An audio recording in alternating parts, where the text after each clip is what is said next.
नमस्कार, स्वागत है आप सभी का बेबाक न्यूज इंडिया में और मैं हूं कपिल चौरसिया। देख लीजिए हमारे पीछे कांग्रेस समाजवादी पार्टी जनपद कौशाम्बी मंझनपुर मुख्यालय पे मौजूद हैं और यहाँ पे संख्या अधिक बढ़ रही है। अंदर तो आप देख सकते हैं, बाहर भी छाव में, क्योंकि कहीं न कहीं लोगों के दिल में एक कयास थे। जब से 2024 चुनाव का बिगुल बजा तब से घमासान सा हो गया। एक तरफ एनडीए गठबंधन और दूसरी तरफ इंडिया गठबंधन। बिल्कुल बात किया जाए, इस समय मैं कौशाम्बी जनपद में हूं। कौशाम्बी जनपद की अगर बात किया जाए तो भारतीय जनता पार्टी से 2 बार के सांसद यानी कि विनोद कुमार सोनकर जी को तीसरी बार यहां से भारतीय जनता पार्टी से प्रत्याशी बनाया गया था। वहीं पे समाजवादी पार्टी की अगर बात करें इंडिया गठबंधन की, तो पुष्पेंद्र सरोज जी को, यानी कि भारत में सबसे कम उम्र के युवा को प्रत्याशी बनाया गया था। आज चुनाव परिणाम आने थे और आया, लेकिन आज के चुनाव में कुछ खास हो गया। क्या हो गया? क्योंकि जब से सुबह से डब्बा खुला तो लगातार पुष्पेंद्र सरोज जी, 25 वर्ष की आयु है, 25 वर्ष 1 माह की, और लगातार बढ़त वो दिखाए बनाए थे। और अभी सूचना कुछ आई है, वो हम लोगों से बात करेंगे, लेकिन देख सकते हैं कि तमाम समाजवादी पार्टी के लोग कार्यालय पे इकट्ठा हो रहे हैं। तो लगातार वीडियो को अधिक से अधिक शेयर करिएगा, क्योंकि अब लाइव ही बने रहेंगे। आज अगर एक एक वीडियो हम अपलोड करके बना के अपलोड करेंगे तो बहुत देर हो जाएगी। तो लाइव ही बने रहेंगे। लाइव पे बात करते हैं, तमाम सीनियर लोग भी खड़े हैं और बहुत से लोग खड़े समाजवादी पार्टी के। भाई साहब, सबसे पहले तो नाम बता दीजिए आप अपना। डॉक्टर मोहम्मद उस्मान। क्या लग रहा है, आज कितनी खुशी है? बहुत खुशी है, सबसे ज्यादा अपने मतों से जीत कर समाजवादी पार्टी प्रत्याशी जीते हुए हैं और बहुत खुशी है सभी कार्यकर्ताओं और नेताओं को, सभी को। कितनी खुशी है, बयां करिए ना कुछ। इतनी खुशी जो बयां नहीं कर सकते। ऐसा क्यों नहीं बयां कर सकते? वो खुशी जाहिर हो रही ना सभी के चेहरों से। अगर बात किया जाए डॉक्टर साहब, तो 2022 में भी आपने कौशाम्बी जनपद से, आपके संगठन ने, समाजवादी पार्टी ने, भारतीय जनता पार्टी के 3 के तीनों सीट ले ली और आप लोगों का दावा था कि 2024 में भी हम लेंगे। गलत तो नहीं कह रहा हूँ? हाँ, सही। आज आप लोगों को क्या लग रहा है, आज वो भी सीट ले लिए? जो दावा किया गया था पार्टी के साथियों और कार्यकर्ताओं नेताओं के दम पर, ये लोकसभा को भी हम लोगों ने जीत कर दिखा दिया कि हमारा दावा गलत नहीं था। जीत का कारण क्या है? जीत का कारण यहाँ भाजपा सांसद जी का जो भी रवैया था और भारत में जो ये भाजपा सरकार का रवैया था, उससे जनता बहुत नाराज थी। महंगाई, बेरोजगारी, नौजवानों की तमाम समस्याएं, हर परीक्षा में लीकेज, उसके पर्चे, ये सब ऐसी समस्याएं थी जो आम जनता और नौजवान बिल्कुल त्रस्त हो गया था।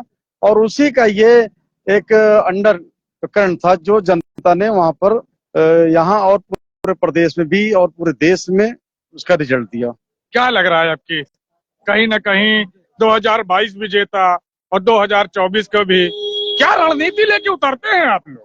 रणनीति बनाई जाती है समाजवादी पार्टी में। जो भी रणनीति है कांग्रेस के साथ मिलकर माननीय राष्ट्रीय अध्यक्ष जी ने और राष्ट्रीय अध्यक्ष के साथ में आदरणीय राहुल जी ने जो रणनीति बनाया और इतनी मेहनत किया, जो जनता आज नाराज थी उत्तर प्रदेश और भारत के अंदर, ये उसी का एक रिजल्ट आया है। क्या लग रहा है, जनता की नाराजगी का कारण क्या था?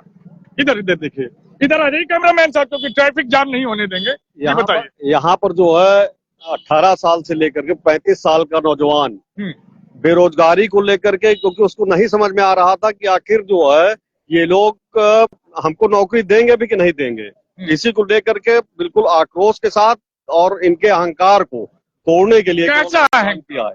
अहंकार इस बात का कि जब पत्रकारों में इन्हीं सांसद महोदय से पूछा था कि आप कैसे चुनाव लड़ेंगे, तो इन्होंने कहा था 19 में बाप को हराया है और पहले पिता को हराया, पुत्र को हराएंगे। हाँ। तो उसी बात को लेकर के हम लोगों ने एक रणनीति के तहत उनको, उनके अहंकार को चूर करने का काम किया है और मतदान किया है। क्या लग रहा है, इतनी समय स्टेट में, काफी उत्तर प्रदेश में भी देखा जाए तो समाजवादी बढ़ चढ़ के कहीं ना कहीं आ रही है? समाजवादी पार्टी की लोकप्रिय नीतियों को देखते हुए और जिस तरह हमारे माननीय राष्ट्रीय अध्यक्ष जी ने जनता को कहा है कि हम जो है पीडीए को लेकर के और लगातार हम नौकरियां देने का काम करेंगे, इसीलिए नौजवान बढ़ चढ़ के हमारे साथ हिस्सा लिया है। अगर बात किया जाए अभी कहाँ पे प्रत्याशी जी लमसम प्रमाण पत्र कितनी देर लगेगा मिलने में? लगभग आधा से पौन घंटा लगेगा, प्रमाण पत्र मिल जाएगा। यहाँ पे संख्या बढ़ रही है, क्या कहना चाहेंगे आपकी जीत की जनता को क्या कहना चाहेंगे? जनता को यही कहना चाहेंगे कि हम जनता की उम्मीदों पर पूरा खरा उतरने का प्रयास करेंगे और जन विरोधी ताकतों को जिस तरह दूर किया गया है उसी तरह लोकप्रिय सरकार देने का काम। तमाम लोग हैं भाई साहब, आप क्या कहना चाहेंगे? मैं ये कहना चाह रहा हूँ कि जब इन्होंने राजा भैया जी के खिलाफ बोला, उससे भी ठाकुर समाज में भी लोगों के अंदर एक आक्रोश आया और उसके बाद राजा भैया की पार्टी के ज्यादातर समर्थक मैदान में इनके खिलाफ इसलिए उतर गए क्योंकि इनके ही मंच पर राजा भैया को अपमानित किया गया, पहली बात। दूसरी बात कि बेरोजगारी और महंगाई और इनके शब्द ऐसे थे जो इनका नाव लेके डूब गए हैं। क्या नाम है आप? मेरा नाम इरफान हैदर है। हाँ जी। क्या बुरा लगा उनके शब्द में? उनके शब्द ये थे कि जैसे कि 50 करोड़ की जमीन है, 25 करोड़ में आप ले जाओ, टन हमसे ले लो पैसा।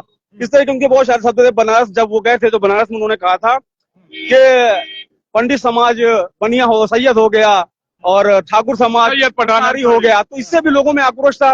और आज का मसला ये है कि जो नौजवान बंदा है वो नौकरी, बेरोजगारी, महंगाई की मार को बर्दाश्त नहीं कर सकता है। अब मान लीजिए कोई लड़का अभी उसने बीएससी की हो, उसके बाद उसको पकौड़ा तलना पड़े, तो ये हमारे लिए बड़ी दुर्भाग्य की बात होगी। मतलब सबसे बड़ा मुद्दा था महंगाई और बेरोजगारी। पूरे चुनाव में देखने को मिलेगा आपको। पूरा इंडिया गठबंधन पूरे भारत के अंदर जो चुनाव लड़ा है वो महंगाई और बेरोजगारी के मुद्दे पे ही लड़ा है चुनाव।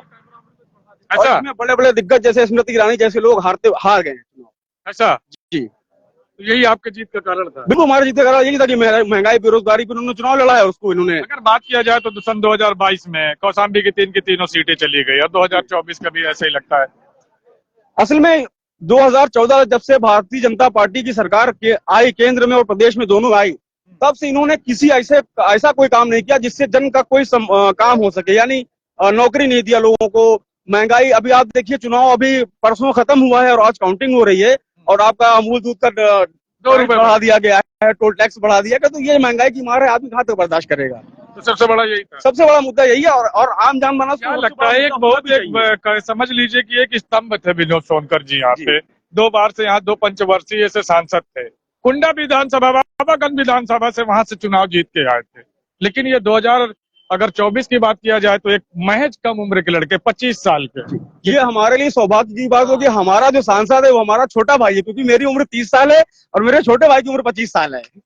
हाँ, ये इसमें कोई शक नहीं। देख लीजिए, तालियां बज रही है, तमाम लोग हैं, बहुत से लोगों से बात करना चाहेंगे। भाई साहब क्या नाम होगा? मेरा नाम है भुक्कल सिंह यादव। भुक्कल सिंह यादव? जी जी जी, यादव जी हैं जी। मुरैठा तो आज टाइट बन गया आपका। टाइट है। क्या कहना चाहेंगे आज? कहना यही चाहते हैं कि आज पूरे उत्तर प्रदेश में जो इंडिया गठबंधन की सरकार काफी सीट जीत रही है और सबसे बड़ा मुद्दा यही बेरोजगारी है। चाहे आम जनता हो, सब जनता मतलब इस सरकार से त्रस्त है बिल्कुल। कभी भी कोई अगर नौकरी और बेरोजगार की बात करती है तो ये सरकार पाकिस्तान, खालिस्तान की बात करने लगती है, यानी कि मुद्दे की बात नहीं करती है। यही इसीलिए जनता पूरे उत्तर प्रदेश से इस बार आपकी बिल्कुल बीजेपी को नकारने काम किया है। क्या कहना चाहेंगे? सबसे पहले मैं अपने नेता राष्ट्रीय अध्यक्ष माननीय अखिलेश यादव जी को बधाई देता हूँ जी।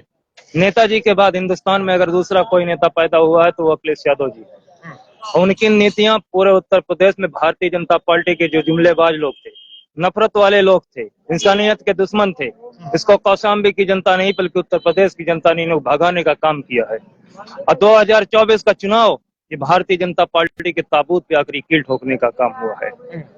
सबसे पहले मैं अपने नेता माननीय पुष्पेंद्र सरोज जी को बधाई दूंगा कि जो कौशाम्बी की धरती पर 25 साल की उम्र में हिंदुस्तान की सबसे बड़ी पार्लियामेंट में पहुंचने का काम करेंगे। नौजवानों और युवाओं की आवाज को बुलंद करने का काम माननीय पुष्पेंद्र सरोज जी करेंगे। क्या उम्मीदें जताई जा रही है?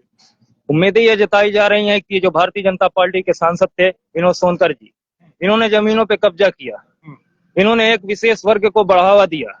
उसी को कौशाम्बी की जनता में नाराजगी थी और कौशाम्बी की जनता ने आगे चढ़कर भारतीय जनता पार्टी के प्रत्याशी को कौशाम्बी जनता से भगाने का काम किया है।